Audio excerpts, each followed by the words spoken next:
اور ذہنی آزمائش سیزن 13۔ پیارے پیارے اسلام بھائیوں اور مدنی چینل کے ناظرین، گیس کیجئے اور بتائیے بہترین خزانہ، سب سے قیمتی ترین خزانہ کون سا ہے؟ میرے پاس، آپ کے پاس، ہم سب کے پاس، اور وہ ہے ایمان، بلیف، اسلام۔ اور خزانے کے حوالے سے تو دو ہی باتیں ہوتی ہیں، جو خزانہ موجود ہے وہ محفوظ رہے، اور دوسری بات کہ وہ تھوڑا سا بڑھ جائے۔ اینڈ ریممبر، ایمان اور شرم و حیا دے آر ڈائریکٹلی پروپورشنل۔ اس کا مطلب ہوتا ہے کہ ایک چیز بڑھے گی دوسری بھی بڑھے گی۔ تو یہ شرم و حیا کتنی اہم ہے۔ It's just like an umbrella, یہ ایک چھتری کی طرح ہوتی ہے۔ جس طرح چھتری جب سر پہ آ جائے تو پورے جسم کو کور کرتی ہے، اسی طرح شرم و حیا وہ انسان کی زندگی کی ہر ڈائمینشن کو کور کرتی ہے۔ بولنا ہو، چلنا ہو، پھرنا ہو، کوئی ایکٹیویٹی ہو، شرم و حیا یہاں پر ضروری ہوتی ہے۔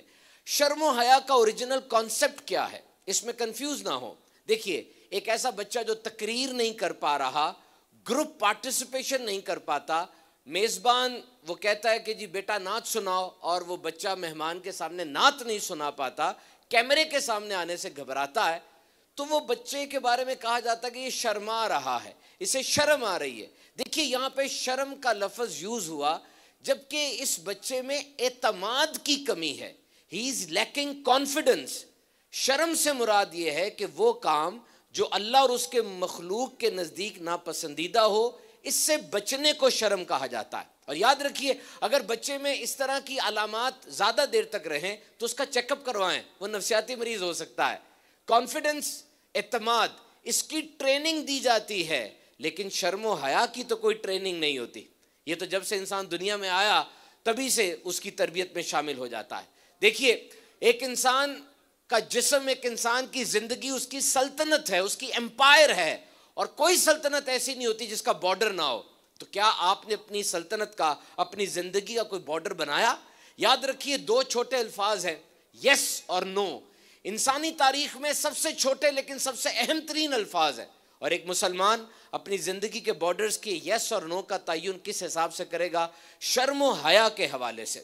تو میرے پیارے پیارے اسلامی بھائیوں، پیارے آقا صلی اللہ علیہ وسلم نے ارشاد فرمایا، جب تجھ میں حیا نہ رہے تو جو چاہے کرتا رہے۔ اسٹریٹ، سمپل اینڈ کلیئر، یہ ریڈ لائن ہے۔ تو شرم و حیا کے بارے میں جب بھی ہم سنتے ہیں، عام طور پہ یہ ذہن بنتا ہے کہ یہ چیز صرف عورتوں کے لیے ہے۔ ایسا نہیں ہے۔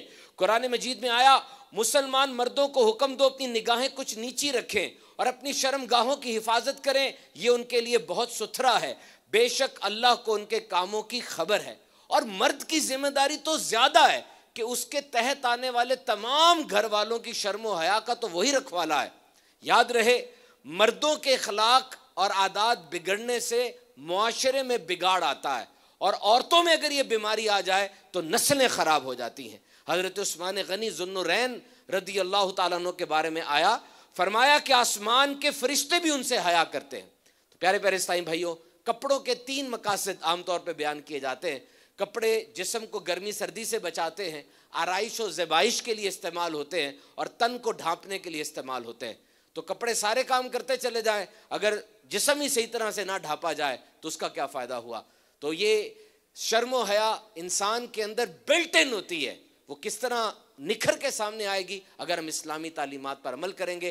حقیقی حیا کا تصور صرف اسلام دیتا ہے۔ تو اگر ہم چاہتے ہیں کہ اپنے معاشرے کو شرم و حیا کا گہوارہ بنائے، اسلامی تعلیمات پر عمل کیجئے۔ صلو علی الحبیب صلی اللہ تعالی علی محمد۔ ماشاءاللہ ماشاءاللہ، بالکل صحیح فرمایا۔